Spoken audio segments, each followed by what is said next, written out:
Hello बच्चों, कैसे हो? बढ़िया। आप बढ़िया तो मैं भी बढ़िया। तो देखो बच्चों, आज हमें क्या पढ़ाई करनी है। आज है हमारे पास क्लास ट्वेल्थ की न्यूमेरिकल सीरीज का लेक्चर नंबर 24 और ये हमारी न्यूमेरिकल सीरीज का लास्ट लेक्चर है। आज के बाद हमारे पूरे न्यूमेरिकल, चाहे वे बोर्ड एग्जाम के लिए इंपॉर्टेंट न्यूमेरिकल हों या फिर एनसीईआरटी के उदाहरण के न्यूमेरिकल हों या एनसीईआरटी के पाठ्य निहित प्रश्नों के न्यूमेरिकल हों या एनसीईआरटी की एक्सरसाइज के न्यूमेरिकल हों, हर तरह के न्यूमेरिकल हमने कंप्लीट करा दिए हैं। और ये हमारा न्यूमेरिकल सीरीज का लास्ट लेक्चर है, लेक्चर नंबर 24।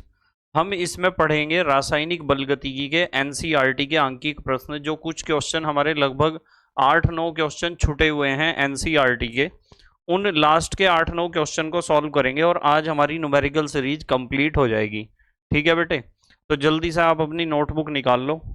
ठीक है, एनसीईआरटी की बुक यदि आपके पास है तो आप बुक निकाल सकते हो। वैसे तो आपको बुक उपलब्ध करा दी गई है, आपको पता है, हमारी एप्लीकेशन पर बुक उपलब्ध है। देखो बेटे, पहला क्वेश्चन सॉल्व करो। यह है हमारा क्वेश्चन नंबर 21 एनसीईआरटी एक्सरसाइज का। इसमें कहा है स्थिर आयतन पर SO2Cl2 के प्रथम कोटि के ताप अपघटन पर निम्न आंकड़े प्राप्त हुए। SO2Cl2 gaseous is equal to SO2 gaseous plus Cl2 gaseous. अभिक्रिया वेग की गणना कीजिए जब कुल दाब 0.65 ATM हो। कुल दाब जब इतना है तो अभिक्रिया का वेग बताना है। प्रयोग नंबर 1, प्रयोग नंबर 2।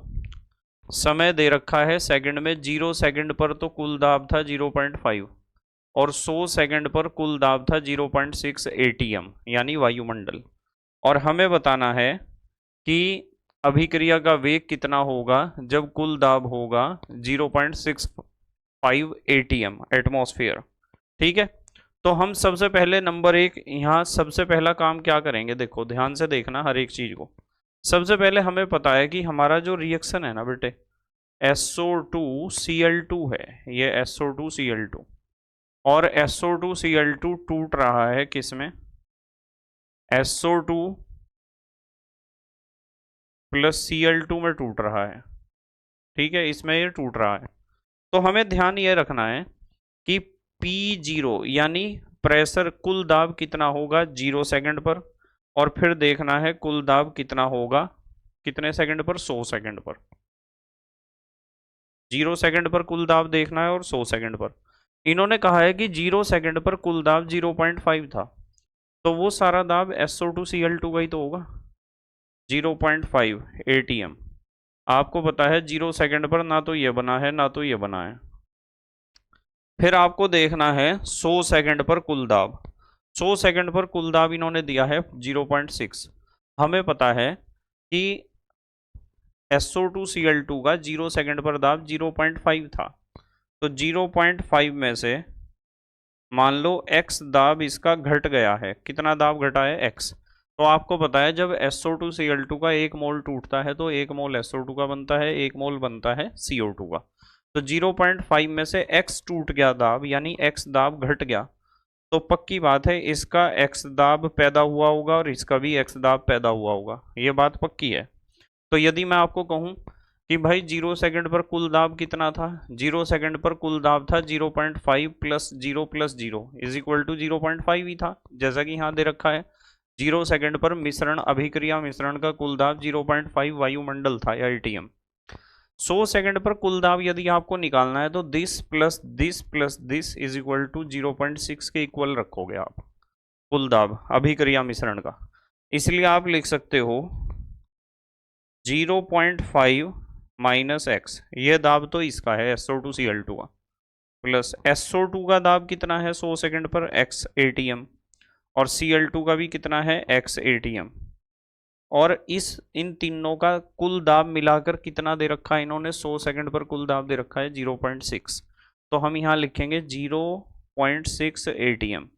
अब माइनस के x से प्लस के x कट जाएंगे, ये आपके पास बचेगा 0.5 plus x is equal to इतना।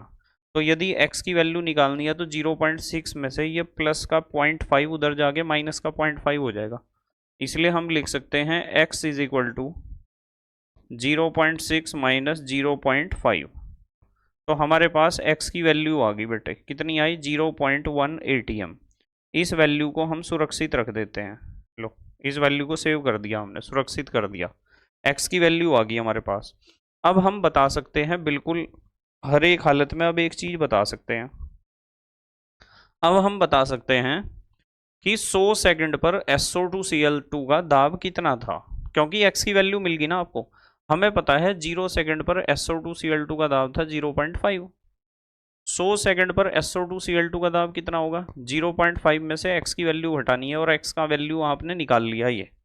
तो इसलिए हम लिख सकते हैं, क्या लिख सकते हैं, हम लिख सकते हैं प्रेशर एट 100 सेकेंड।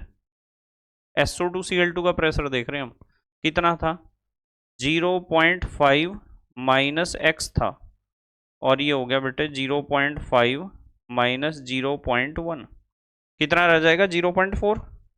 तो ये आ गया हमारे पास 0.4।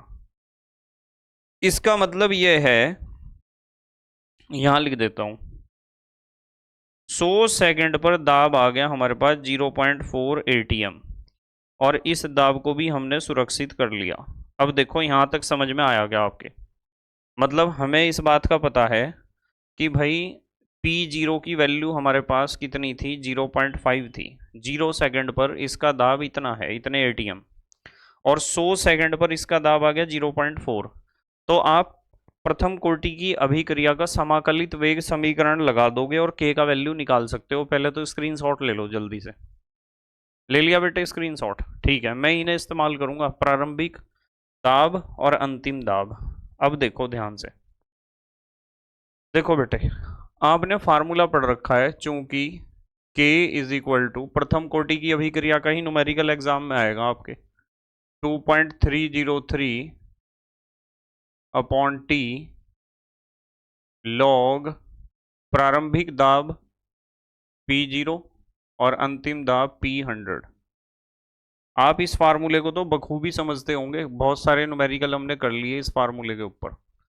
यदि हम दाब के अनुसार देखते हैं तो ये फार्मूला बनता है हमारा, और यदि सांद्रता के अनुसार देखते हैं तो वहाँ P0 की जगह हम लिखते हैं प्रारंभिक सांद्रता, और P100 की जगह लिखते हैं अंतिम सांद्रता। या फिर प्रारंभिक सांद्रता को आप R0, A की जगह आप R0 का भी प्रयोग कर सकते हो संकेत का, और अंतिम सांद्रता की जगह कंसंट्रेशन ऑफ R ये भी प्रयोग कर सकते हो। तो इनमें से कुछ भी प्रयोग कर लो, आपकी मर्जी है, ठीक है बेटे। अब देखो आपको पता है k इज इक्वल टू, ये t जो है ना, ये समय, ये 100 सेकंड पर निकाल रहे हैं हम, क्योंकि यहाँ हम दाब 100 सेकंड पर देख रहे हैं ना। तो ये हो जाएगा k is equal to 2.303 upon T, T की जगह क्या लिखेंगे 100 सेकंड, लॉग प्रारंभिक दाब कितना था देखो जरा, प्रारंभिक दाब था 0.5 और फिर हो गया था 0.4, तो हो जाएगा 0.5 अपॉन 0.4। अब आपको पता है डेसिमल से डेसिमल उड़ जाएगा, इस दशमलव से दशमलव को तो उड़ा दोगे ना आप, और इन दो जीरो की वजह से दशमलव 2 अंक इधर सरक जाएगा। ये हो जाएगा k इज इक्वल टू, देखो 2 अंक सरकारा, एक तो है हमारे पास, एक हमें जीरो लगाना पड़ेगा, 0.02303, और इसे आप लिख सकते हो log 5/4 लिख सकते हो ना। अब आपको पता है k इज इक्वल टू 0.02303, यहाँ आप लिखोगे log 5 माइनस log 4।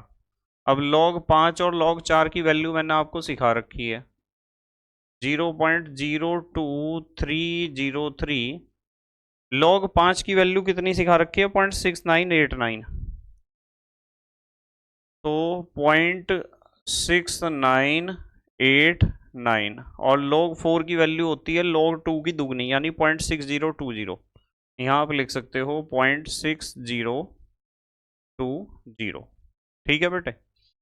तो आप जब इन्हें घटाओगे ना, ये तो होगा हमारे पास 0.02303 गुणा, जब आप घटाओगे 0.6989 में से 0.6020 तो आ जाएगा 0.0969, 0.0969 आ जाएगा घटाकर। ठीक है, अब आप इनकी गुणा करोगे ना तो k की वैल्यू आपके पास आ जाएगी। जब इन दोनों का मल्टीप्लाई करोगे तो k की वैल्यू आ जाएगी हमारे पास 2.23 इंटू 10⁻⁻³ और प्रथम कोटि की अभिक्रिया के लिए वेग स्थिरांक का मात्रक होता है सेकंड इनवर्स। ये बात आपको पता होगी। इस k को संभाल के रख लो, आप k को इसे संभाल के रखो, सुरक्षित करो इसे। हमने कर दिया सुरक्षित। देखो इन्होंने क्या पूछा था हमारे से, इन्होंने पूछा था अभिक्रिया वेग की गणना कीजिए जब कुल दाब 0.65 atm हो। कितना हो? 0.65 atm। उस समय अभिक्रिया का वेग बताना है, और अभिक्रिया का वेग बताने के लिए हमें जरूरत पड़ी वेग स्थिरांक की। हमने वेग स्थिरांक निकाल लिया 0 सेकंड और 100 सेकंड के हिसाब से। ठीक है, तो सेकंड पार्ट में ये क्या पूछ रहे, सेकंड पार्ट में पूछ रहे हैं, यहां से लिख रहा हूं मैं, सेकंड पार्ट में पूछ रहे हैं यदि कुल दाब यानी अभिक्रिया मिश्रण का जो कुल दाब है वो कितना हो, वो हो 0.65 atm यानी वायुमंडल, एटमॉस्फेयर। तो आप अभिक्रिया का वेग बता दो, तो अभिक्रिया का वेग कितना होगा? वेग को आप आर भी कह सकते हो, रेट ऑफ रिएक्शन। ठीक है, तो अब आपको एक चीज समझनी पड़ेगी, ध्यान से समझना बिल्कुल। आपको पता है कि हमारे पास था SO2Cl2 और SO2Cl2 टूट रहा है SO2 गैस में और Cl2 गैस में। हमें पता है कि 0 सेकंड पर दाब कितना दिया था इन्होंने, 0.5 दिया था। वो इसका ही था, क्योंकि ना तो इसका कोई दाब था ना तो इसका था, क्योंकि 0 सेकंड पर तो अभिक्रिया प्रारंभ ही नहीं होती है। और फिर बेटे अब मैं मानता हूं उसे P1। P1 का मतलब जब कुल दाब 0.65 है, तो आपको पता है 0.5 में से कुछ घट गया होगा इसका दाब, जैसे कि अभी हमने पहले सॉल्व करा था। तो यहाँ भी जब x घटाया है तो x ही दाब इसका पैदा हुआ होगा, x ही दाब इसका। इन तीनों का योग किसके बराबर रखूंगा मैं? 0.65 के बराबर रखूंगा। ठीक है, इधर कर दूं। देखो आपको पता है कि 0.5 माइनस एक्स, ये तो दाब हो गया इसका SO2Cl2 का, इसका भी x है इसका भी x है, प्लस x, इन तीनों को जोड़ के आना चाहिए कुल दाब कितना? 0.65, 0.65 atm आना चाहिए। माइनस के x से प्लस का x कट जाएगा, ये हो जाएगा 0.5 plus x is equal to 0.65। अब आपको पता है x इज इक्वल टू हो जाएगा 0.65 माइनस 0.5।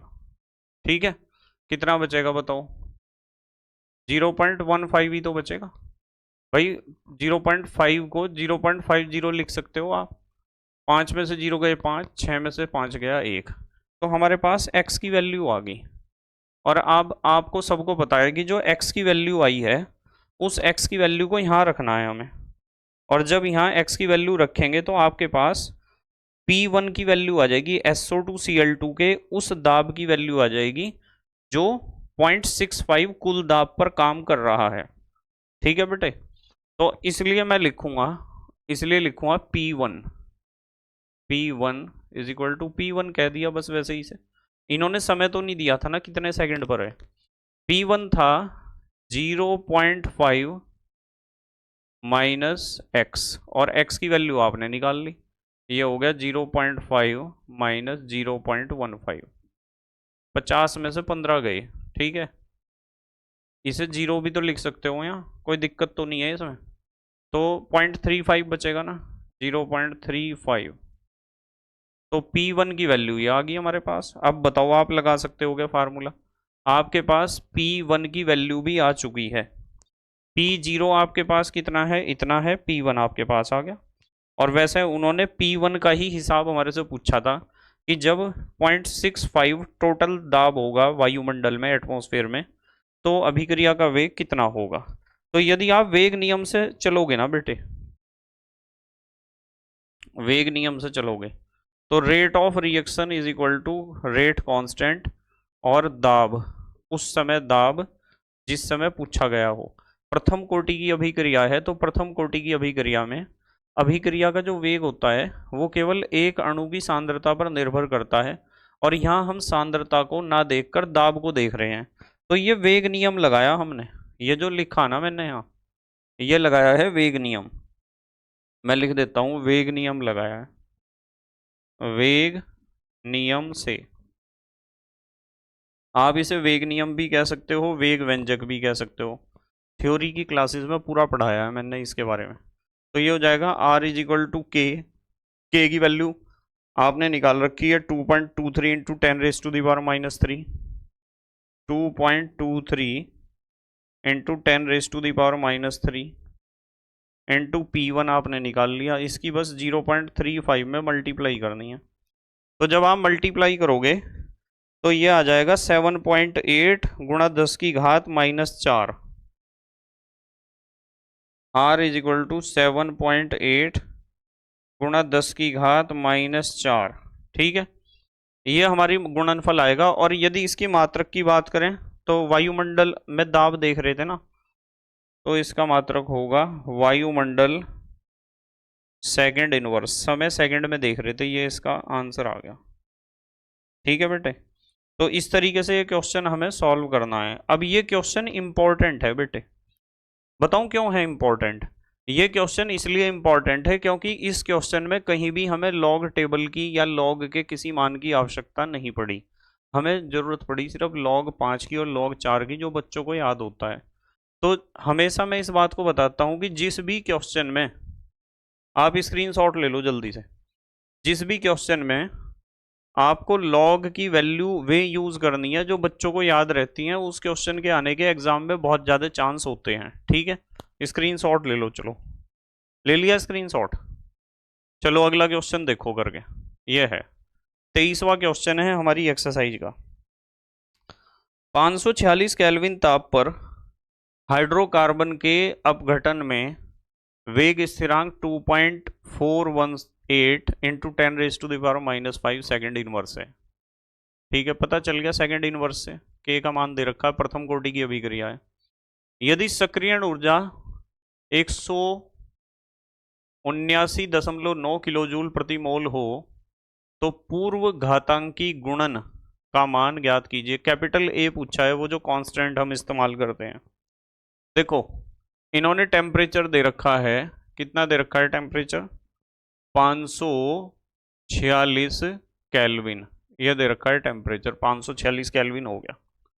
और के वेग स्थिरांक का मान कितना दे रखा है, ये दे रखा है 2.418 इंटू 10⁻⁻5 सेकेंड इनवर्स।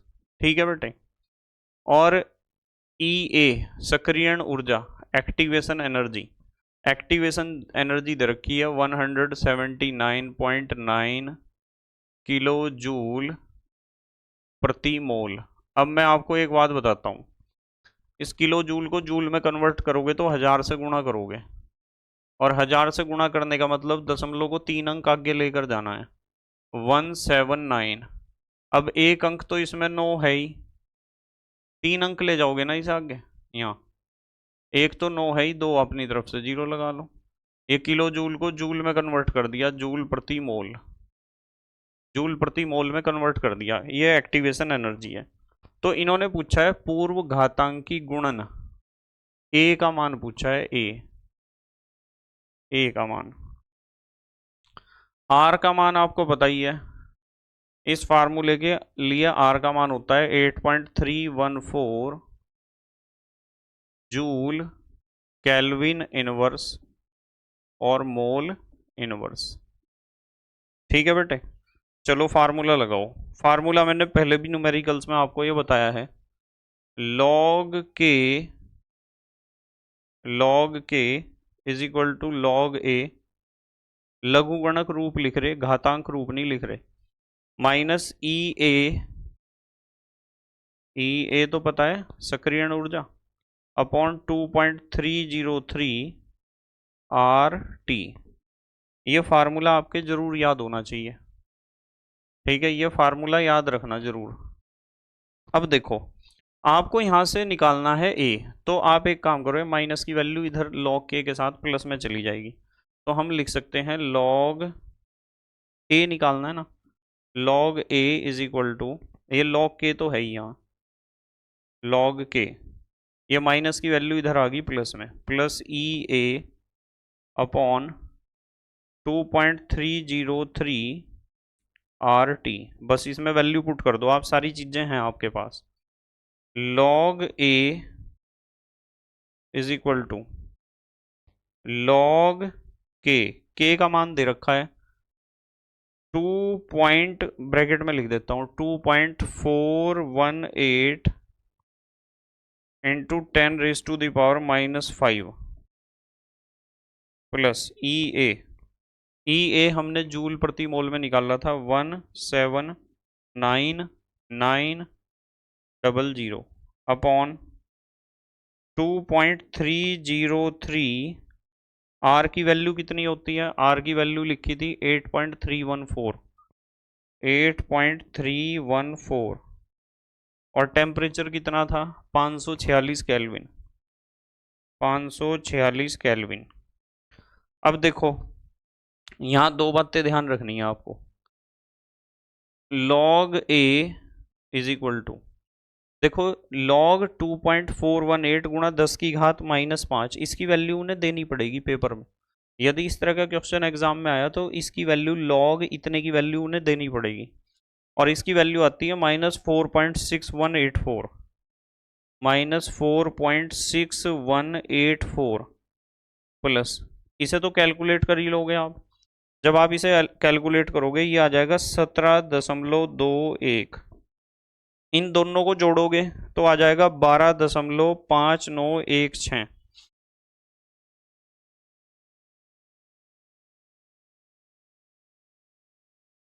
ये आ जाएगा 12.5916, इन दोनों की मल्टीप्लाई करी, सॉरी ये प्लस में से इसे घटाना ना, 17.21 में से घटाना है 4.6184 को, तो ये आ जाएगा 12.5916, और ये log ए की वैल्यू है, किसकी है, log ए की। अब आपको तो ए निकालना है, तो आपको पता है ए कैसे निकलेगा, log उधर जाके हो जाएगा एंटी लॉग, ठीक है, तो ये हो जाएगा एंटी लॉग ऑफ 12.5916। अब बताओ ये एंटी लॉग भी इन्हें देना पड़ेगा, यदि एंटी लॉग इसके एंटी लॉग की वैल्यू देंगे तभी तो बच्चे करेंगे, इसका एंटी लॉग यदि आप लॉग टेबल में देखोगे तो आ जाएगा 3.9 गुणा 10 की घात 12,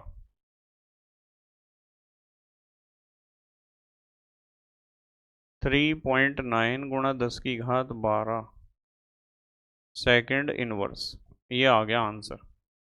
तो अब इस क्वेश्चन को देख के आपको एक बात का एहसास हुआ होगा कि इस क्वेश्चन को देने के लिए एग्जाम में लॉग टेबल की आवश्यकता हमें जरूर पड़ेगी, या तो हमारे पास लॉग टेबल होनी चाहिए, या फिर दो जगह जरूरत पड़ी, एक तो लॉग इतने का वैल्यू उन्हें क्वेश्चन में देना चाहिए, और इसका एंटी लॉग उन्हें क्वेश्चन में देना चाहिए ब्रैकेट में, जब ये क्वेश्चन सॉल्व कर पाएंगे हम, ठीक है।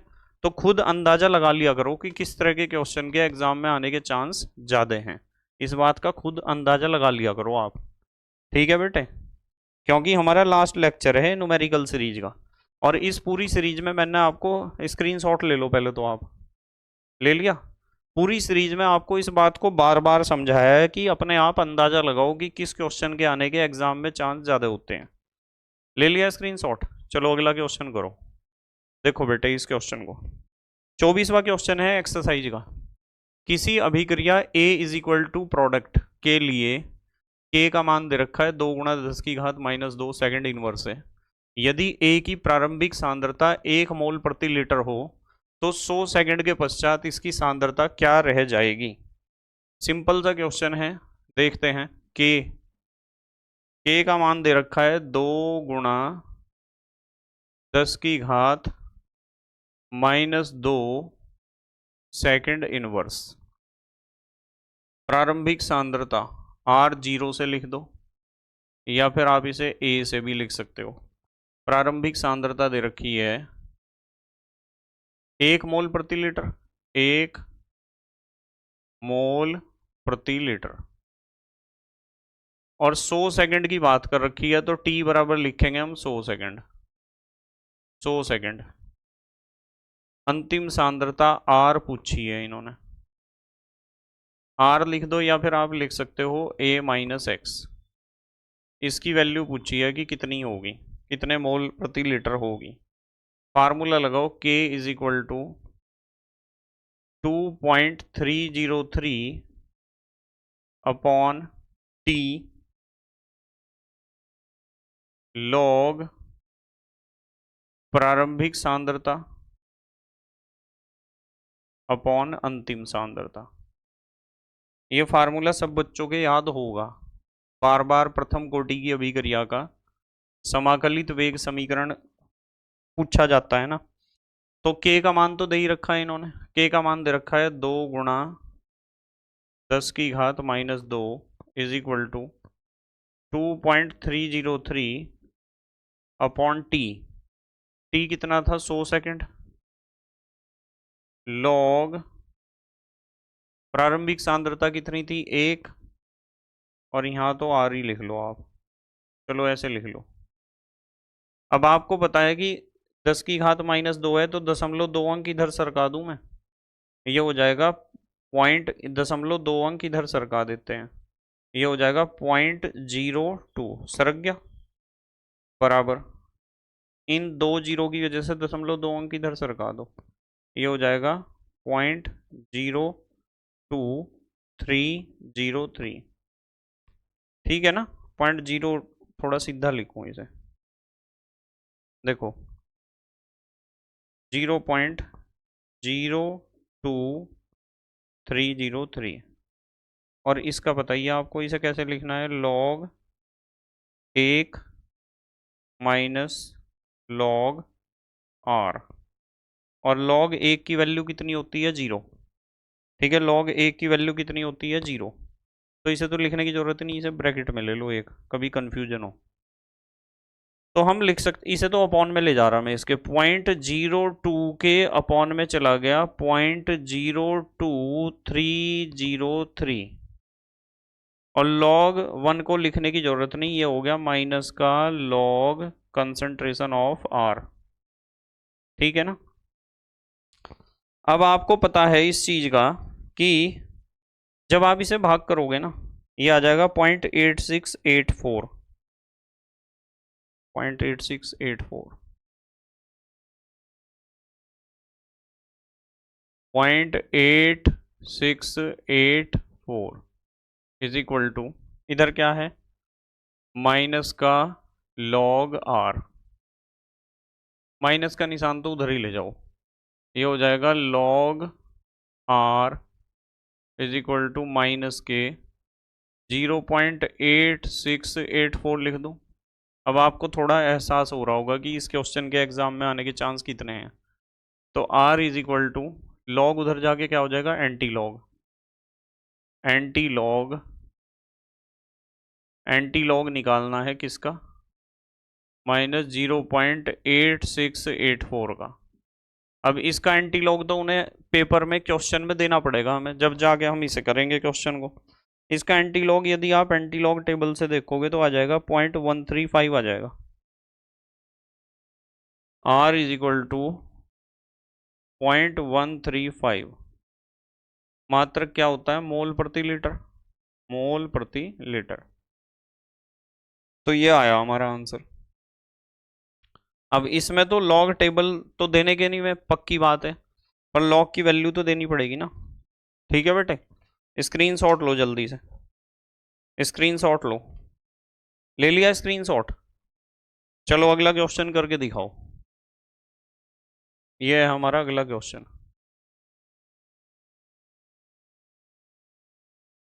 ये रहा 25वां क्वेश्चन है एक्सरसाइज का। अम्लीय माध्यम में सुक्रोज का ग्लूकोज एवं फ्रक्टोज में विघटन प्रथम कोटि की अभिक्रिया है। ठीक है, सुक्रोज टूटता है ग्लूकोज और फ्रक्टोज में। इस अभिक्रिया की अर्धायु 3 घंटे है, टी हाफ दे रखा है। 8 घंटे बाद नमूने में सुक्रोज का कितना अंश बचेगा? अंतिम मात्रा पूछी है 8 घंटे बाद। अर्धायु काल दे रखी है टी हाफ। अर्धायु काल कितने घंटे है? 3 घंटे। लिख दिया हमने, अर्धायु काल है 3 घंटे, ये लिख दिया। और समय दे रखा है इन्होंने 8 घंटे का, कि 8 घंटे में कितनी मात्रा उसकी बचेगी सुक्रोज की बर्तन में। ठीक है, कितना अंश बचेगा? अंश का मतलब है भाग। यदि पूछता कितनी प्रतिशतता बचेगी, फिर मैं प्रारंभिक मात्रा को मानता 100। यदि वो पूछता कितनी परसेंटेज बचेगी, और यदि वो पूछता कितना भाग बचेगा, या उसने पूछा है कितना अंश बचेगा, भाग और अंश एक ही चीज होती है। जब भी भाग या अंश का सवाल हो तो आप बेटे प्रारंभिक मात्रा को मानना करो हमेशा 1। यदि जैसे यहाँ अंश या भाग लिखा हुआ हो, और यदि वो पूछता कितना प्रतिशत बचेगा, तो मैं प्रारंभिक मात्रा को 100 मानता। इस चीज को भी समझना बहुत जरूरी है। वैसे पहले भी मैंने कई बार समझाया है बच्चों को ये। जिन बच्चों ने ईमानदारी से इस सीरीज को फॉलो किया है ना, न्यूमेरिकल सीरीज को, उन्हें ये बात बखूबी पता होगी अच्छे ढंग से। तो T is equal to 2.303 upon k log प्रारंभिक सांद्रता बटे अंतिम सांद्रता। यही तो है। और आपको इस बात का पता है कि भाई K इज इक्वल टू होता है 0.693 अपॉन टी हाफ।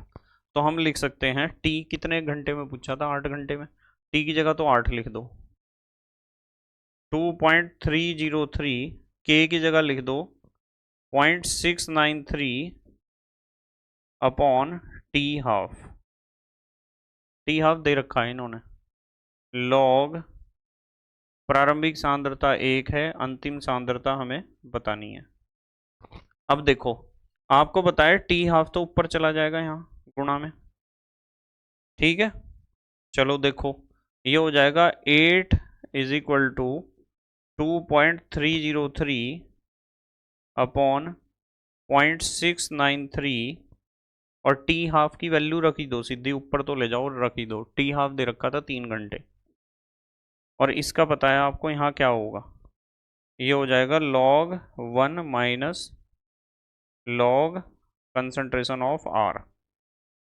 अब log 1 की वैल्यू तो 0 होती है। log 1 की वैल्यू कितनी होती है? 0। यहाँ माइनस के log R बचेगा बस। ठीक है, यहाँ तो बचेगा माइनस के log R, और ये 8 की गुणा में ले जाओ इसे, और इन दोनों को ले जाओ बटे में, या फिर एक लाइन बढ़ा लो, कोई दिक्कत नहीं। चलो अच्छा, एक लाइन बढ़ा लो जिससे समझने में कोई प्रॉब्लम ना हो आपको। देखो, ये है 8, देखना जरा, 8.693 को इसके गुणा में ले जाऊं, ये हो जाएगा 0.693, और अपॉन में कौन कौन जाएगा? एक तो जाएगा 2.303 और एक जाएगा 3। 2.303 और 3 ये चले गए अपॉन में, इज इक्वल टू log 1 की वैल्यू कितनी होती है? 0। इसे लिखने की जरूरत नहीं, माइनस का log R बचा है, माइनस का log R। और ये R ही तो पूछा है उन्होंने, माइनस का निशान तो आप इधर लगाओगे। जब आप ये कैलकुलेट करोगे तो ये आ जाएगा 0.8024। ये आ जाएगा 0.8024। ये हो गया माइनस का log R। ठीक है, तो यदि R की वैल्यू निकालना चाहते हो तो log तो उधर जाके एंटी लॉग हो जाएगा, माइनस का निशान इसके साथ लगेगा ही। तो यदि आपको R निकालना है अंतिम सांद्रता, तो एंटी लॉग तो लिखना ही है। लॉग उधर जाके क्या हो जाएगा? एंटी लॉग, और माइनस की वैल्यू है 0.8024। ठीक है, अब ये वैल्यू तो उन्हें देनी पड़ेगी एग्जाम में। क्वेश्चन में साथ में आपको उन्हें देना पड़ेगा एंटी लॉग ऑफ -0.8024 कितना होता है। जब एंटी लॉग टेबल से हम इसे देखते हैं तो वैल्यू आती है 0.1576।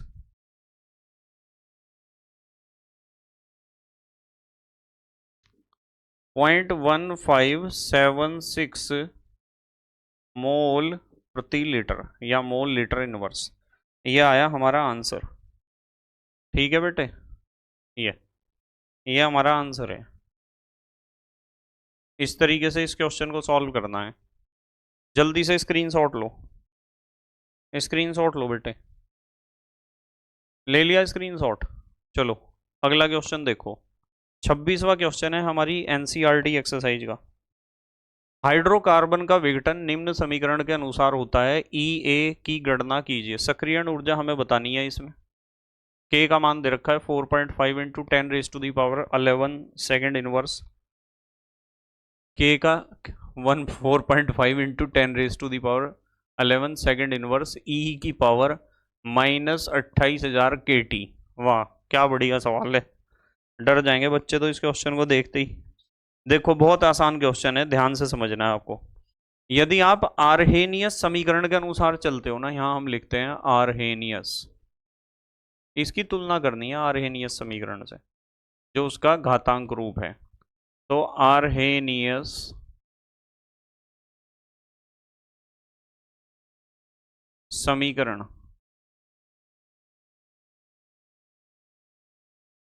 के अनुसार चलो। अच्छा, आप आर्हेनियस समीकरण के अनुसार चलो।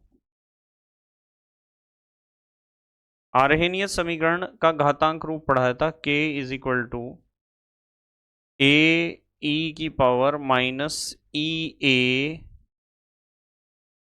अपॉन आर टी, यही तो बताया था। ठीक है, इसे हमने कह दिया कि यह समीकरण नंबर 1 है। और इन्होंने क्या दे रखा है, दिया है या प्राप्त आंकड़ों के अनुसार क्या दिया है इन्होंने? इन्होंने दिया है k इज इक्वल टू 4.5 गुणा 10⁻11। ये तो यूं समझ लो कि किसका मान है, a का सेकंड इनवर्स। सेकंड इनवर्स से नहीं डरना है बिल्कुल भी, कभी आप इस सेकंड इनवर्स से डर जाओ। और इसे लिख रखा है इन्होंने ब्रैकेट में, और e की पावर दे रखी है, मतलब ये तो a है, e a का मान तो ये है, e की पावर कितनी दे रखी है, -28,000 के अपॉन टी। इससे भी बच्चे डरते हैं। के का मतलब यहाँ वेग स्थिरांक नहीं है, वेग स्थिरांक तो ये है, ये के का मतलब केल्विन है। ठीक है, इसे हमने कह दिया समीकरण नंबर 2। ये समीकरण नंबर 2 है। अब आप इन दोनों का कंपैरिजन मारो। ठीक है, यहां लिखो समीकरण 1 व 2 की तुलना करने पर, हमें दोनों का बेटे कंपैरिजन करना है। समीकरण 1 व 2 की तुलना करने पर जब हम दोनों का कंपैरिजन करते हैं तो हमें क्या प्राप्त होता है। देखो हमें पता है यहाँ k है, यहाँ k है, यहाँ a है, ये a की वैल्यू है। ठीक है, ये e है, ये भी e है। सिर्फ घात घात देख लो, -EA/RT और -28,000 K/T। तो मैं सिर्फ घात घात की तुलना करूंगा। देखो ये घात है ना, और ये हमारे पास घात ये है, सिर्फ इसका कंपैरिजन करना है। ठीक है, समझ रहे हैं आप, सिर्फ इसका कंपैरिजन करना है। तो आप लिख सकते हो -EA/RT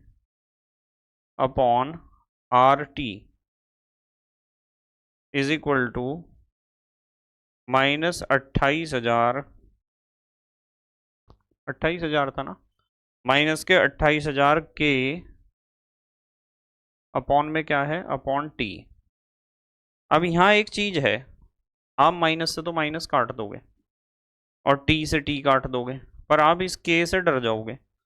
ठीक है, ये केल्विन है, केल्विन मात्रक, यहाँ लिख लो। ये जो है ना, ये केल्विन है,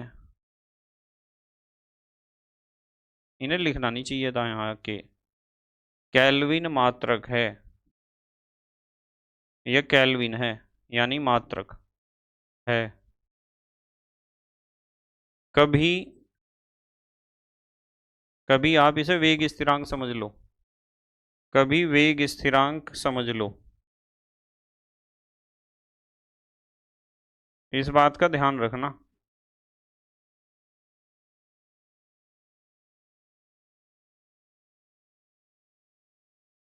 कभी आप सोचो वेग स्थिरांक है के, वेग स्थिरांक नहीं है के, वेग स्थिरांक तो ये लिखे हुए के और के, तो इसे आपको वेग स्थिरांक नहीं समझना है।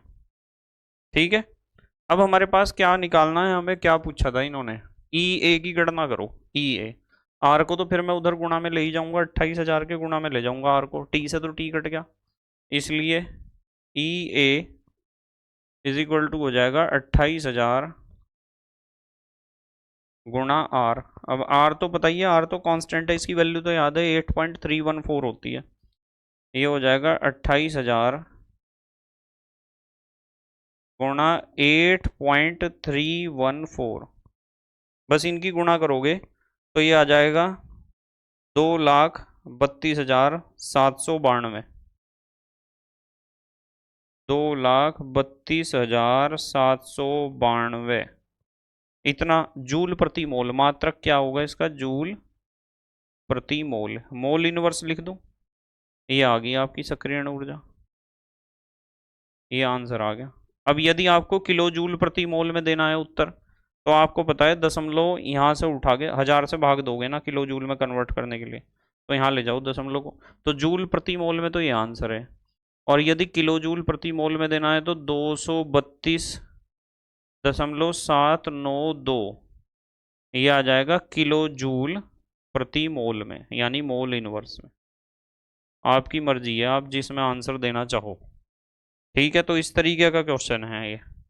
यहाँ भी हमें कहीं भी आवश्यकता नहीं पड़ी लॉग की किसी वैल्यू की, तो इसलिए ये क्वेश्चन भी इंपॉर्टेंट है एग्जाम के लिए। जल्दी से स्क्रीनशॉट लो, ले लिया स्क्रीनशॉट, चलो अगला क्वेश्चन करो। देखो बेटे 27वां क्वेश्चन है हमारी एक्सरसाइज का एनसीईआरटी। H2O2 के H2O2 के प्रथम कोटि के विघटन को निम्न समीकरण द्वारा लिख सकते हैं। log k is equal to 14.34 minus 1.25 into 10⁴ k upon T. इस अभिक्रिया के लिए सक्रियण ऊर्जा की गणना कीजिए। कितने ताप पर इस अभिक्रिया की अर्धायु 256 मिनट होगी। अच्छा देखो बेटे, इन्होंने लघुगणक रूप दे रखा है। सबसे पहला काम, आपको पता है आर्हेनियस समीकरण का भी घातांक रूप हमने लिखा था। आप उस आर्हेनियस समीकरण के लघुगणक रूप से तुलना करोगे इसकी, आर्हेनियस समीकरण से, आर्हेनियस समीकरण से चलते हैं चलो। आर्हेनियस समीकरण थी log k is equal to log a minus E A upon 2.303 R T, ये थी आर्हेनियस समीकरण। इसे आप समीकरण नंबर 1 कह दो, समीकरण नंबर 1 है ये हमारी। और जो इन्होंने दिया है, दिया क्या है यहां लिखता हूं मैं, दिया है या गिवन, क्या दिया है इन्होंने, इन्होंने दिया है log k is equal to 14.34 minus 1.25 into 10⁴, आगे क्या है k अपॉन टी, यही तो दिया है, इतने k अपॉन टी, इसे कह दिया हमने समीकरण नंबर 2। k से डरना नहीं है कभी, k से ही डर जाओ आप।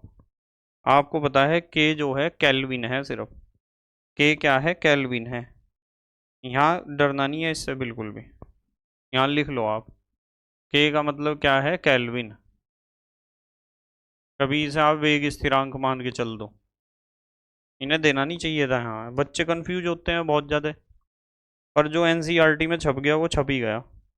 जब आप तुलना करोगे, इतने हिस्से की तुलना करो इसकी, चलो माइनस का निशान तो दोनों में ही है, माइनस को तो मैं लिख नहीं रहा, इसे देखो इसका कंपैरिजन कर लें, ठीक है।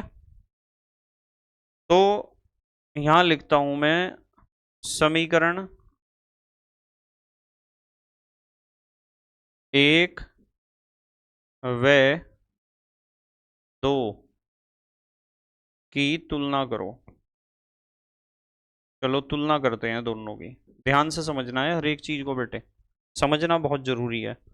ई ए अपॉन 2.303 RT, ये लिख दिया ई ए अपॉन 2.303 RT लिख दिया, इज इक्वल टू, यहाँ क्या लिखेंगे 1.25 इंटू 10⁻⁴। केल्विन मैंने लिखा नहीं, मात्रक है, नहीं तो बच्चे डर जाते हैं इसे देखते ही।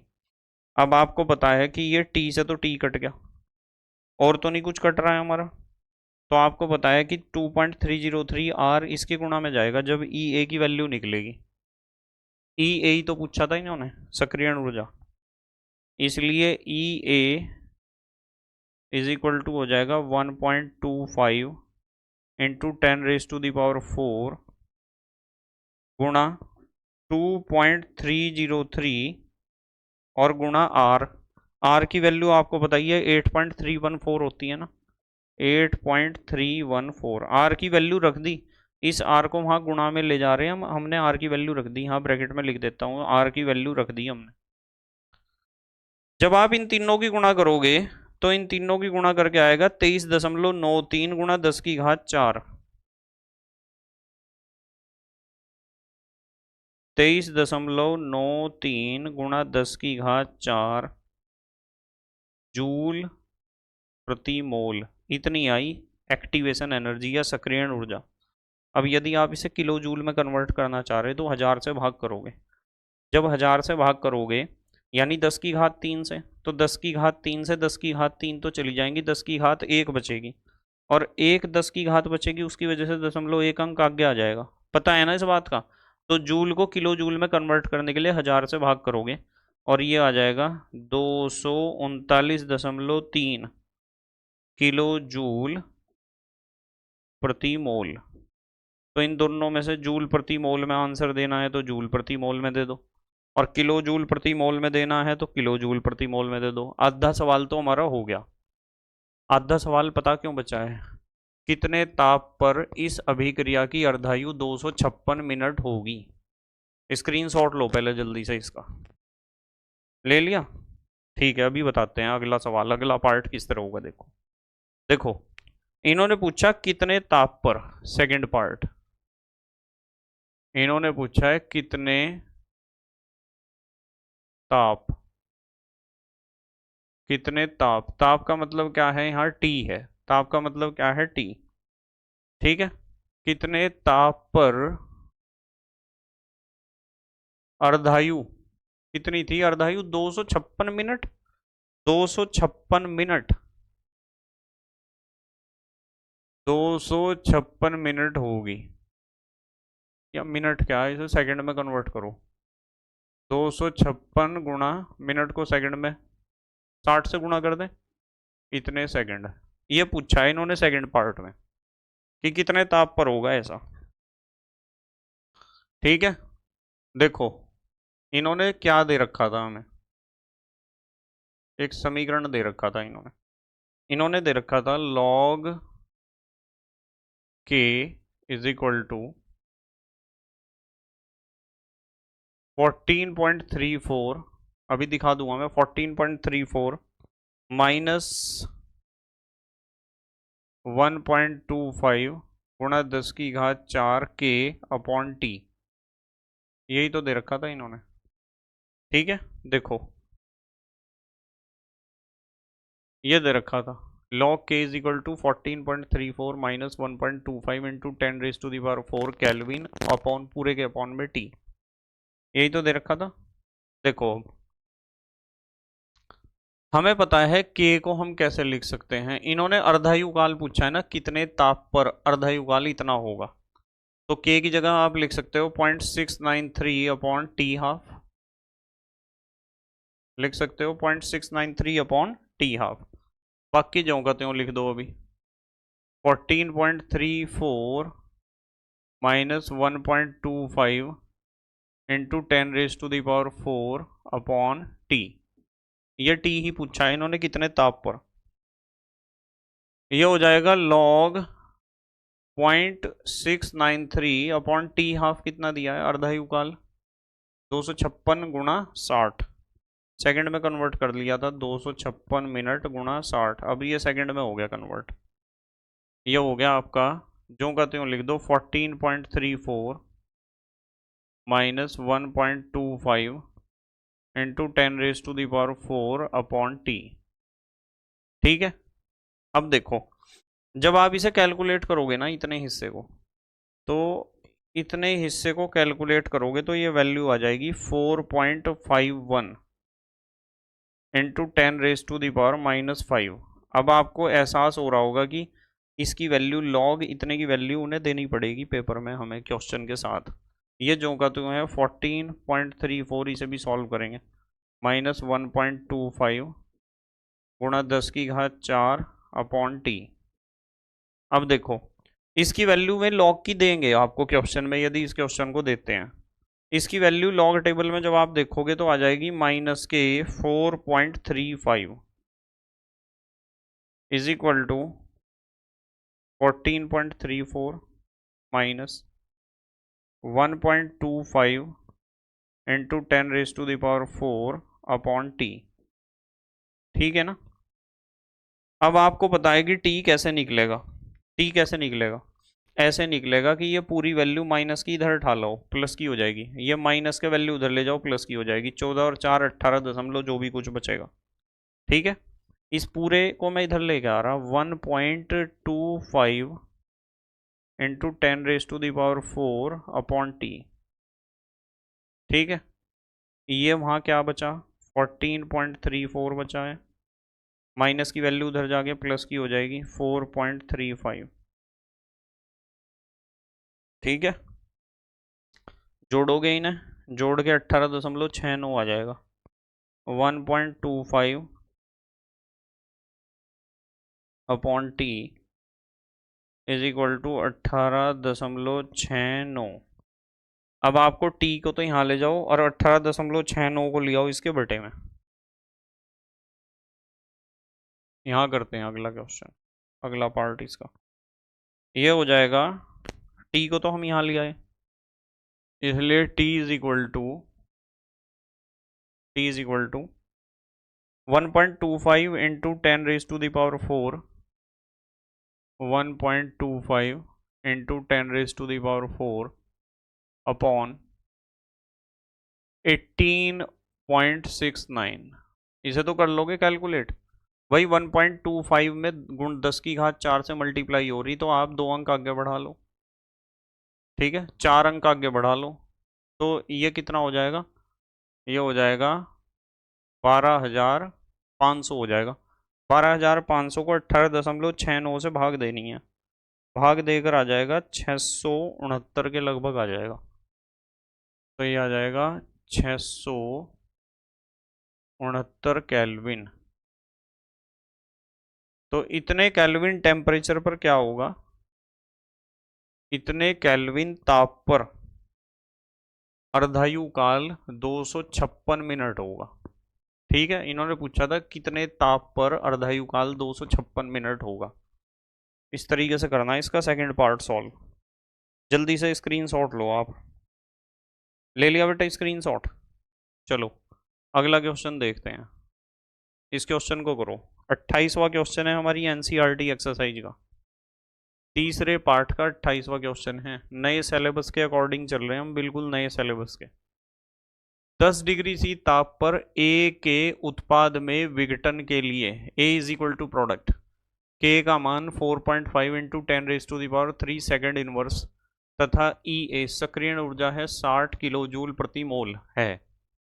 किस ताप पर के का मान 1.5 इंटू 10⁻⁴ सेकेंड इनवर्स होगा, किस ताप पर होगा इतना। T2 पूछा है। ऐसे सवाल भी मैंने आपको करवाए थे। देखो T1 दे रखा है इन्होंने, T1 दे रखा है 10 डिग्री सी, तो 10 + 273 केल्विन में तो बदलोगे ही इसे। ये हो जाएगा 300 283 हो जाएगा। कितना हो जाएगा? 283 केल्विन। 283 केल्विन। ठीक है। K1 पहला इन्होंने वेग स्थिरांक कितना दे रखा? पहला दे रखा है 4.5 इंटू 10⁻³ सेकेंड इनवर्स। पहले वेग स्थिरांक कितना था और सक्रियण ऊर्जा दे रखी है इन्होंने, सक्रियण ऊर्जा दे रखी है 60 किलो जूल प्रति मोल। ठीक है। जूल प्रति मोल में कन्वर्ट करना है तो 3 जीरो बढ़ा दो इसके आगे, 1000 से गुणा करोगे ना, तो 60 के आगे 3 जीरो हमने बढ़ा दिए, 60,000 जूल प्रति मोल में इसे कन्वर्ट कर लिया। किलो जूल प्रति मोल को जूल प्रति मोल में हमने कन्वर्ट कर लिया। इन्होंने पूछा है T2 कितने ताप पर, कितने ताप पर वेग स्थिरांक K2, कितने ताप पर वेग स्थिरांक हो जाएगा 1.5 इंटू 10⁻⁴ सेकेंड इनवर्स। कितने ताप पर हो जाएगा? फार्मूला लगा दो, आपको फार्मूला याद होगा, log K2 upon K1, log K2 upon K1 is equal to EA upon 2.303 R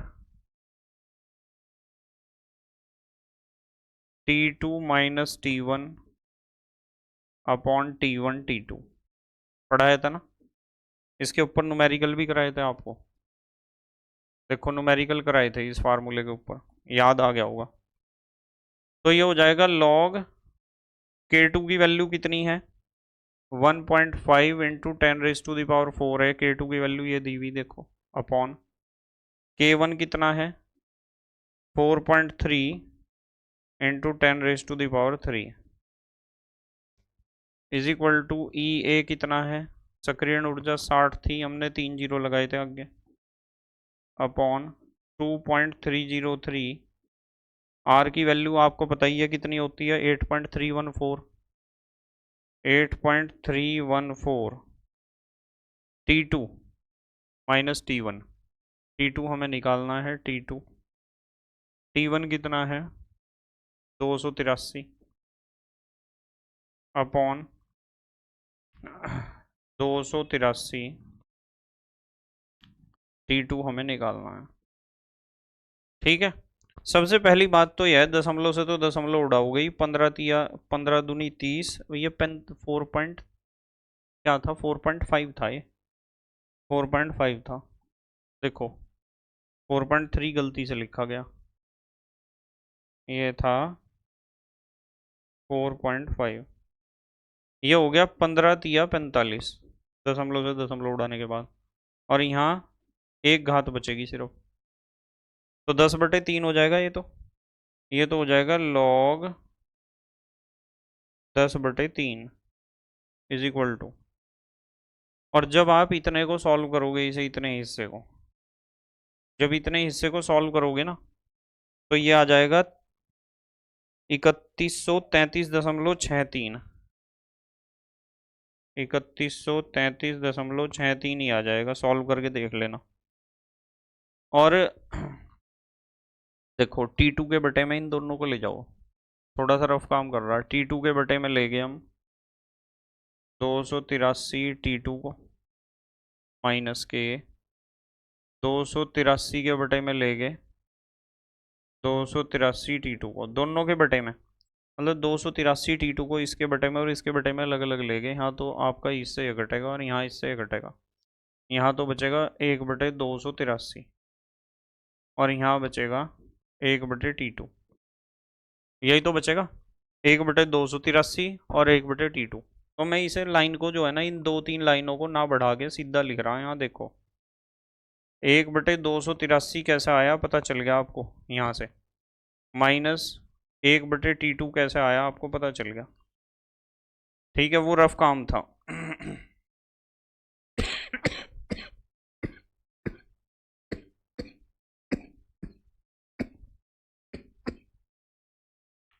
ठीक है। एक मिनट, वैसे ही मिटाना पड़ेगा, चल नहीं रहा काम, ऐसे मिटाना पड़ेगा। अब आ जाओ। ये तो पता है log 10 - log 3 हो जाएगा, ये ज्यों का त्यों है। करूँ इस आगे सॉल्व? स्क्रीनशॉट ले लो पहले एक बार, आप स्क्रीनशॉट लो। ले लिया? ठीक है। देखो ये हो गया बेटे, log 10/3 था, उसे हम लिख सकते हैं log 10/3 को log 10 - log 3। ये दोनों वैल्यू आपके याद हैं। और ये था 3133.63, 3133.63। और वहाँ था हमारे पास 1/283 था, -1/T2 था। एक बार चेक कर लें, देखो। 1/283 - 1/T2, 3133.63 log 10 - log 3। ठीक है। देखो log 10 की वैल्यू पता है आपको 1 होती है, और log 3 की वैल्यू होती है 0.4771 इज इक्वल टू, इसे वैल्यू को ज्यों का त्यों रखो, फिर इसे इसके बटे में ले आएंगे घटाने के बाद। 3133.63 1/283 -1/T2। अब देखो क्या करना है। अब ये करना है, जब आप इसे घटाओगे ना, एक में से इसे घटाओगे, तो 0.5229 आएगा। और मैं इसे गुणा में से इधर भाग में लेके आ रहा, 3133.63, और वहाँ हमारे पास बच गया अब 1/283 तो था, -1/T2। आप इसे भाग करो, दशमलव उड़ा के भाग भोग करोगे ना, तो ध्यान से देखना 0.00017 आएगा। और ये आपके पास 1/283 -1/T2 है। अब मैं एक काम कर रहा, माइनस के 1/T2 को इधर लेके आ रहा, ये प्लस का 1/T2 होगा, वहां बचा है 1/283, और ये प्लस का उधर जाके किसका हो जाएगा, माइनस का, 0.00017। ठीक है। आप एक को जब इससे भाग दोगे ना, चलो, वैसे तो कैलकुलेशन करने के सबके अपने अलग अलग तरीके होते हैं, इसमें डरना नहीं चाहिए। एक को जब इससे भाग करोगे तो 0.0035 आएगा, 0.0035। इसमें से घटाना है 0.00017, 0.00333 आएगा, 1/T2 इज इक्वल टू 0.00333, ऐसा आता रहेगा। तो आपको पता है कि इसे अपॉन 1 भी तो लिख सकते हो आप। अब इसे पलट दो तो ये भी पलट जाएगा, आपको पता है, यानी 1 को अपॉन में चला जाएगा ये सारी वैल्यू, 1 के अपॉन में। तो यदि आपको निकालना है T2, इसे पलट दो, ये भी पलट जाएगा। तो इसलिए T2 इज इक्वल टू 1/0.00333। अब देखो, अब आप क्या करोगे, इस दशमलव को यहाँ से उड़ाओगे, 1 2 3 4 5, 1 2 3 4 5, इसे भाग करनी है 333 से, और आपको पता है 3 तिया 9, 3 तिया 9। ठीक है। तो यहाँ आ जाएगा आपका उत्तर 303 केल्विन। कितना? 303 केल्विन आ जाएगा जब आप भाग करोगे, तो 303 केल्विन, ये आया हमारा आंसर।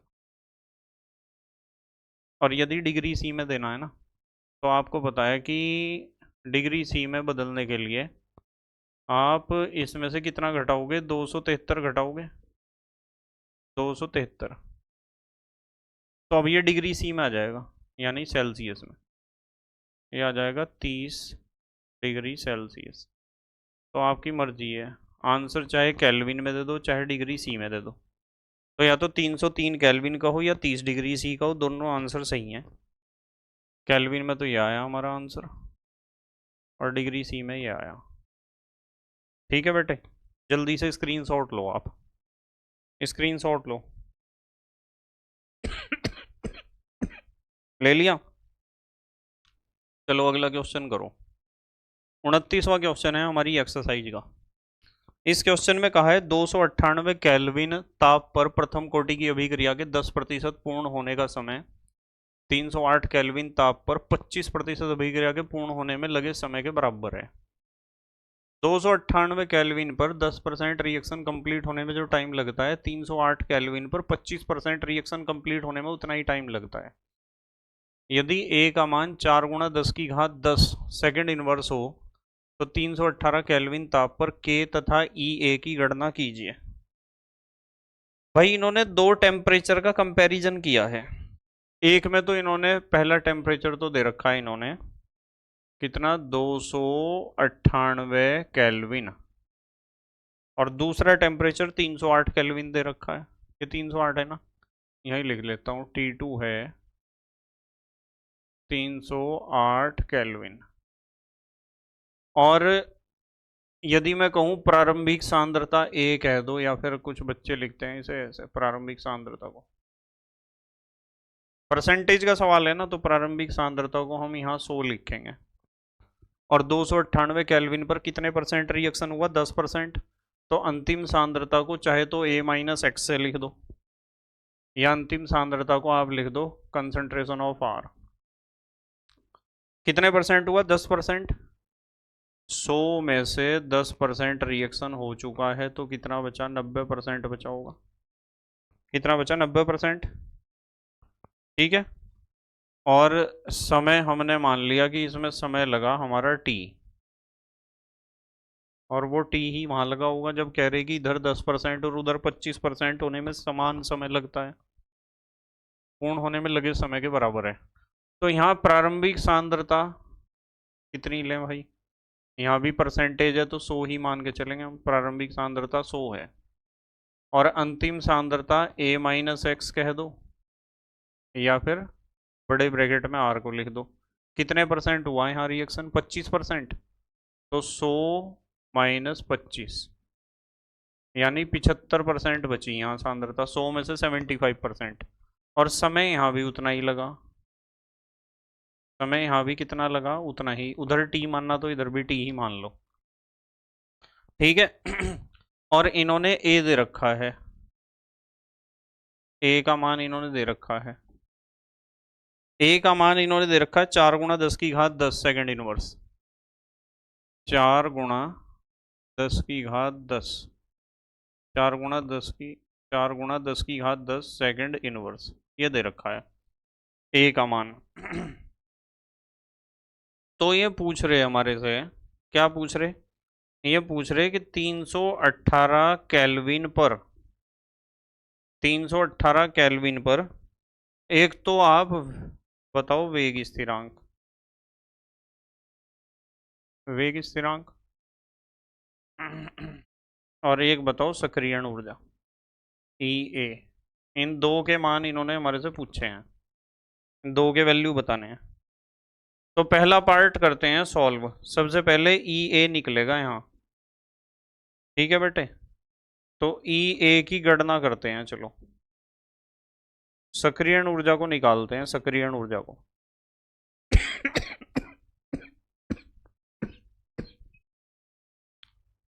उसके लिए समाकलित वेग समीकरण लगाऊंगा और फिर इसके लिए लगाऊंगा।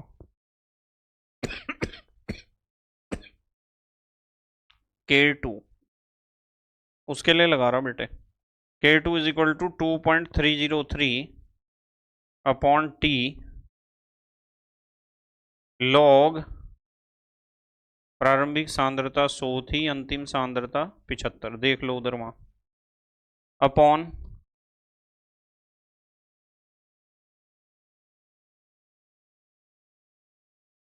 K1 is equal to 2.303 upon T log प्रारंभिक सांद्रता 100 थी और अंतिम सांद्रता कितनी थी 90। ठीक है, अब ये तो इससे कट ही गया, इसमें तो कोई दिक्कत ही नहीं है। बाकी आपको पता है कि भाई इस जीरो से जीरो कट जाएगा, वहां तो 10 लॉग 10/9 बचा है और ऊपर आपको पता है क्या बचेगा भाई लॉग 100 लॉग 75 पे ही खेल जाएंगे हम, कोई दिक्कत नहीं। 25 या 75, 25 चौका 100 होते हैं, वैसे आप कर लोगे ना। 25 या 75, 25 चौका 100, काटना चाहो तो काट दो और नहीं काटते तो इसी से भी हो जाएगा, कोई दिक्कत नहीं है, क्योंकि लॉग 100 की वैल्यू हम निकाल सकते हैं लॉग 10 की भी निकाल सकते हैं, लॉग 9 की भी निकाल सकते हैं, कोई दिक्कत नहीं है। स्क्रीनशॉट लो पहले आप, स्क्रीनशॉट लो। यहाँ तो मेरे पास K2 है, K1 है, यहाँ log 100 माइनस log 75, यहाँ log 10 माइनस log 9, ऐसे ही तो होगा। ले लिया स्क्रीनशॉट? ठीक है, ठीक है, चलो देखो, यहाँ तो बचा है बेटे हमारे पास K2/K1 इज इक्वल टू, ऊपर हमने छोड़ रखा है log 100 माइनस log 75। वैसे आप काट सकते थे इसे, कोई दिक्कत नहीं है, काट के भी हल करोगे तो ये हो जाएगा log 4 माइनस log 3, और log 4 और log 3 की वैल्यू आपको पता है। नीचे बचा हमारे पास log 10/5 था ना, नहीं 10 बटे क्या था 9, log 10 माइनस log 9। ठीक है, अब देखो K2/K1 is equal to log 100 की वैल्यू तो आपको बताया 2 होती है माइनस log 75। अब जैसे log 75 की वैल्यू निकालनी है आपको, यदि आप इस तरह कर रहे हैं, वैसे तो जब वहाँ 100/75 लिखा हुआ था तो आप ऐसे कर सकते थे, जब log 100/75 लिखा हुआ था तो 25 या 75 और 25 चौका 100, तो ये हो जाता log 4 माइनस log 3 हो जाता, और log 4 की वैल्यू भी आपके याद है 3 की भी घटा के आ जाती मान, कोई दिक्कत ही नहीं थी। तो ऐसे भी कर सकते थे, ऐसे नहीं करा तो ऐसे कर रहे तो देख लो जरा इसमें, जैसे log 75 है तो 75 के तो टुकड़े तो आप कर ही सकते हो, 5 पंजे 25 तिया 75, बताओ हो गया 75। तो ये क्या हो जाएगा, log 5 की वैल्यू यहाँ लिखो प्लस log 5 की वैल्यू यहाँ लिखो प्लस log 3 की वैल्यू यहाँ लिखो, तीनों को जोड़ दो, log 75 की वैल्यू निकल जाएगी। और ऐसे नहीं करते तो एक तरीका और भी है, log 5 की घात 2 गुणा 3 ही तो है, तो ये घात तो यहाँ चली जाएगी, ये हो जाएगा 2 log 5 प्लस log 3, ऐसे भी 2 गुणा log 5 की वैल्यू यहाँ रखी और log 3 यहाँ रखी। तो आपकी मर्जी है, किसी भी तरीके से कर लो आप, चाहे जो आपको अच्छा लगता है। कुल मिला के बात यह है कि आप log 75 की वैल्यू निकाल सकते हो। log 75 की वैल्यू आएगी 1.875, 1.875 अपॉन log 10 की वैल्यू तो 1 होती है तो पता ही है। अब बात आई log 9 की, अब जैसे log 9 निकालना है हमें, log 9 कितना होगा, तो log 9 को आप लिख सकते हो log 3 की घात 3, 3 की घात 2, ठीक है, 3 तिया 9 होते हैं ना, तो 2 तो यहाँ चला जाएगा, ये हो जाएगा 2 log 3। अब बताओ 2 से ही तो गुणा करनी है, log 3 की वैल्यू तो आपके याद ही होगी, ठीक है, log 3 की वैल्यू को 2 से गुणा करनी है, तो ये आ जाएगा 0.954, 0.954 आ जाएगा। ये हो गया आपका K2/K1 इज इक्वल टू 0.125 बचेगा, 2 में से घटा के, और 1 में से इसे घटाओगे तो 0.046 बचेगा। ये हो जाएगा K2/K1 इज इक्वल टू 2.73। इसे सुरक्षित रख लो, इसकी ज़रूरत पड़ेगी हमें, K2/K1 की ज़रूरत पड़ेगी। कहाँ पड़ेगी ज़रूरत, देखो मैं अभी बताता हूँ। K2/K1 की ज़रूरत हमें कहाँ पड़ेगी, हमें पता है चूंकि सक्रियण ऊर्जा ही तो निकाल रहे हैं हम। देखो यहाँ लिखा हुआ है नंबर 1, सक्रियण ऊर्जा की गणना कर रहे। तो सक्रियण ऊर्जा की जब हम गणना कर रहे तो हम फार्मूला लगाएंगे अपना log K2/K1, पड़गी ना जरूरत, is equal to EA/2.303R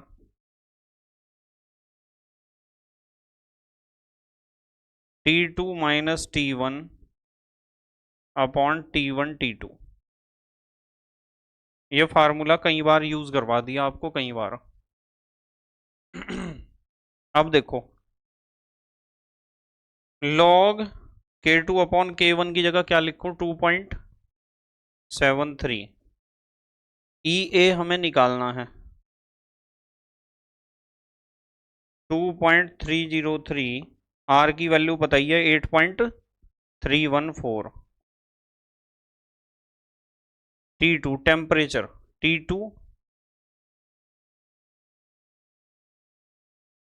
T2 minus T1। T2 था 308 केल्विन, 308 केल्विन था, और ये था 298 केल्विन अपॉन 298 गुणा 308। ठीक है। जब आप इसे सॉल्व करोगे log 2.73 की वैल्यू उन्हें देनी पड़ेगी हमें, 0.4361 is equal to EA upon 2.303 गुणा 8.314, और घटाओ 308 में से 298, 10 बचेंगे, 10 बटे इनकी गुणा करोगे 298 गुणा, ऐसे ही लिख लो अभी तो 308 गुणा तो कर ही लोगे आप। स्क्रीनशॉट लो एक बार। मुझे अब EA निकालना है ना, बहुत सिंपल है। देखो EA निकालना है इसकी, इसकी, इसकी, इसकी और इसकी, 1 2 3 4 पांचों की तो गुणा और बटे में 10। EA निकल जाएगा, इन पांचों की गुणा और बटे में 10। चलो यहीं कर देते हैं, इसे यहीं कर देते हैं, अभी तो बच रही इधर जगह। तो EA आपको निकालना है, EA किस किस की गुणा करनी है, वहाँ 0.4361, 0.4361 तो है ही, गुणा 2.303, 2.303 8.314 गुणा 298 308, 298 और 308, और ये EA की गुणा में 10 था तो ये बटे में चला जाएगा, इसके बटे में चला जाएगा 10। ठीक है। तो आप जब 10 से इसे भाग करोगे, ऊपर गुणा करोगे ना और 10 से भाग करोगे, तो ये आ जाएगा 76,640 जूल प्रति मोल।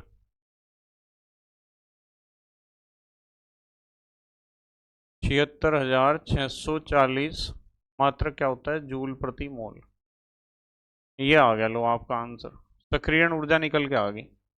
पर यदि आपको किलो जूल में देना है तो 0.3 अंक इधर सरका देना 1000 से भाग करके, तो सक्रियण ऊर्जा को आप किलो जूल में भी दे सकते हो। 76.640 किलो जूल प्रति मोल, ये आ गया आंसर। ठीक है। तो पहला आंसर तो ये आ गया, चाहे तो आप जूल प्रति मोल में दो या आप किलो जूल प्रति मोल में दो, जिसमें भी आपको आंसर देना है। 76.640 किलो जूल प्रति मोल। स्क्रीनशॉट लो जल्दी से। दूसरी चीज एक और भी तो पूछी थी इन्होंने, क्या पूछा था, वेग स्थिरांक। 318 केल्विन ताप पर वेग स्थिरांक तथा सक्रियण ऊर्जा की गणना कीजिए। सक्रियण ऊर्जा हमने निकाल दी, 318 केल्विन ताप पर वेग स्थिरांक बताना है। स्क्रीनशॉट तो ले लिया आपने, ले लिया, ठीक है। चलो देखो, अब हमें बताना है सेकंड पार्ट में, सेकंड पार्ट इसका, वैसे तो फर्स्ट पार्ट में पूछा था। हमें जो है ना वेग स्थिरांक के बताना है बेटे, हमें बताना है वेग स्थिरांक के का मान, वेग स्थिरांक के, इसका मान क्या होगा। और ताप दे रखा है 318 केल्विन। यदि ताप हो 318 केल्विन, तो 318 केल्विन पर वेग स्थिरांक बताना है। फार्मूला लगा है log k is equal to log A minus E A upon 2.303 R T. देखो इस फार्मूले को, देख रहे आप, पढ़ाया था ना पहले भी। तो ये हो जाएगा log k is equal to, ए की वैल्यू तो उन्होंने दे रखी थी, देखो मैं याद दिलवा देता हूँ आपको। ए की वैल्यू उन्होंने दे रखी थी हमें, ये देखो 4 × 10⁻10, ए का मान 4 × 10⁻10 सेकेंड इनवर्स। तो लॉग ए,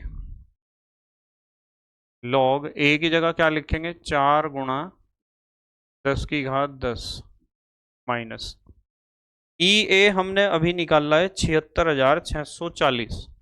ई ए अभी निकाला है ना 76,640 जूल प्रति मोल, फिर इसे किलो जूल प्रति मोल में भी कन्वर्ट करा था। 2.303 आर 8.314, टेम्परेचर कितना है 318 केल्विन पर। ठीक है, इतने हिस्से को सॉल्व कर लेंगे हम। जब आप इतने हिस्से को सॉल्व करोगे तो ये आ जाएगा 12.5870, 12.587। और ये वैल्यू उन्हें देनी पड़ेगी, या आप इसे तो निकाल ही लोगे। लॉग 4 × 10⁻10, लॉग 4 की वैल्यू पता है।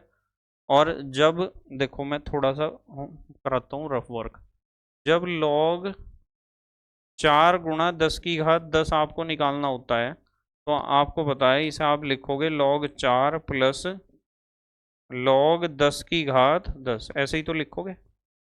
और log 4 की वैल्यू सीधी रखनी रख दो, कोई दिक्कत नहीं, यहाँ log 4 की वैल्यू रख दी प्लस, और यहाँ आपको पता है 10, ये हो जाएगा 10 log 10, यहाँ log 10 की वैल्यू रख दो। प्रैक्टिस जब हम करते हैं ना तो ये log की वैल्यू जो आसान सी है वे निकालनी आ जाती हैं हमें। ठीक है, तो log 4 × 10⁻10 की जब वैल्यू आप निकाल लोगे तो ये आ जाएगी 10.6021, 10.6021। ये आया log के का वैल्यू आया। घटाओगे इसमें से, इसे घटाओगे माइनस में ही तो आएगा क्योंकि प्लस वाला 10 है, माइनस के 12 है। ये हो जाएगा log के इज इक्वल टू माइनस के 1.9849। अब आपको पता है कि k निकालने के लिए आपको एंटी लॉग लेना पड़ेगा इसका, एंटी लॉग ऑफ -1.9849, इसका एंटी लॉग, इसका एंटी लॉग आ जाएगा, इसका मान तो उन्हें देना ही पड़ेगा एग्जाम में, 10⁻−2। प्रथम कोटि की अभिक्रिया है सेकंड इनवर्स, लो ये निकल गया k का मान। ठीक है बेटे, तो इस तरीके से आपको क्वेश्चन सॉल्व करना है। 29वां स्क्रीनशॉट ले लो जल्दी से, ले लिया स्क्रीनशॉट। चलो अगला क्वेश्चन देखते हैं। इस क्वेश्चन को करो, 30वां क्वेश्चन है हमारा, लास्ट क्वेश्चन है हमारी किताब का। ये किताब का मतलब न्यूमेरिकल जितने भी हमारी किताब में है लास्ट न्यूमेरिकल है। सारे न्यूमेरिकल हमने कंप्लीट कर लिए, सारे बोर्ड वाले भी, इंपॉर्टेंट भी और एनसीईआरटी के भी। देखो क्वेश्चन, ताप में 293 केल्विन से 313 केल्विन तक की वृद्धि करने पर टेम्परेचर दे रखा है पहले T1, 293 केल्विन। और फिर दे रखा है इन्होंने टेम्परेचर कितना, 313 केल्विन की वृद्धि करने पर किसी अभिक्रिया का वेग 4 गुना हो जाता है। तो हम लिखेंगे K2/K1 बराबर हो गया 4 गुना। K2 बराबर 4K1 है ना। इस अभिक्रिया के लिए सक्रियण ऊर्जा की गणना कीजिए। EA is equal to question mark. सक्रियण ऊर्जा की गणना यह मानते हुए कीजिए कि इसका मान ताप के साथ परिवर्तित नहीं होता है। R का मान आपको बताइए कितना होता है, 8.314 जूल प्रति मोल। ठीक है, करें सॉल्व। देखो बेटे, ये सारी वैल्यू आपको दे दी उन्होंने। आपको पता है log K2/K1, log K2/K1 is equal to EA upon 2.303 RT। 2.303 T तो ऐसे नहीं लिखना, T लिखना है ऐसे, T2 minus T1 upon T1 T2। इसे फार्मूले को बॉक्स में बंद करो। कर लिया। अब देखो K2/K1 कितना है, 4। ये हो जाएगा log 4 is equal to EA तो निकालना था सक्रियण ऊर्जा, 2.303 8.314 R की value, T2 minus T1 313 minus 293 upon 293 गुणा 313। ठीक है, log 4 की वैल्यू होती है 0.6020 is equal to EA upon 2.303 into 8.314। कितना आ जाएगा, घटा के 20 आ जाएगा। 20 बटे, इनकी गुणा बाद में ही हो जाएगी। ठीक है, अब आपको पता है EA निकालना है। EA निकालने के लिए इसकी गुणा करो, बटे में 20 को ले जाओ। ऐसे ही तो होगा। आपको निकालना है EA, इसलिए EA इज इक्वल टू 0.6020, इसमें गुणा किसकी होनी है, 2.303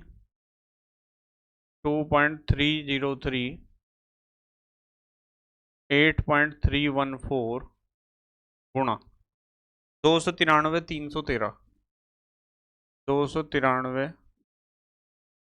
313 बटे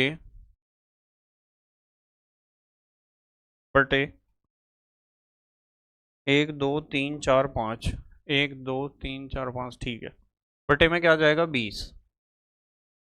कर लोगे इसे कैलकुलेट। जब आप इसे कैलकुलेट करोगे तो ये आएगा 52,863।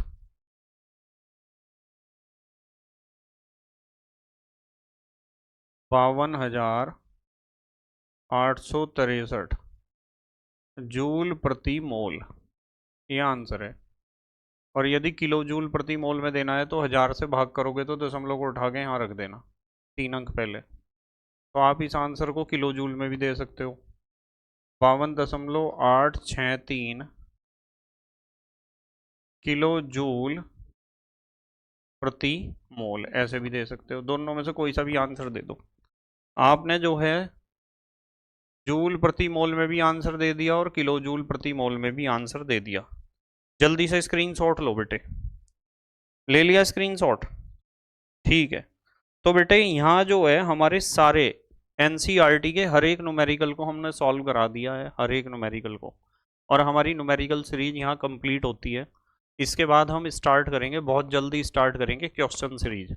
और क्वेश्चन सीरीज में हम हर तरह के, हर एक चैप्टर, जितने भी चैप्टर हम पढ़ चुके हैं उन सभी चैप्टर के हम questions, objective, very short, short, conceptual question, सारे के सारे डिस्कस करेंगे बहुत तेजी से। ठीक है बेटे, बस उम्मीद है आज का जो न्यूमेरिकल है वे आपके समझ में आए होंगे। मेहनत और ईमानदारी से पढ़ाई करते रहो और अपने हैंड रिटन नोट्स बनाते रहो। तो thank you very much for watching this video. Okay, bye.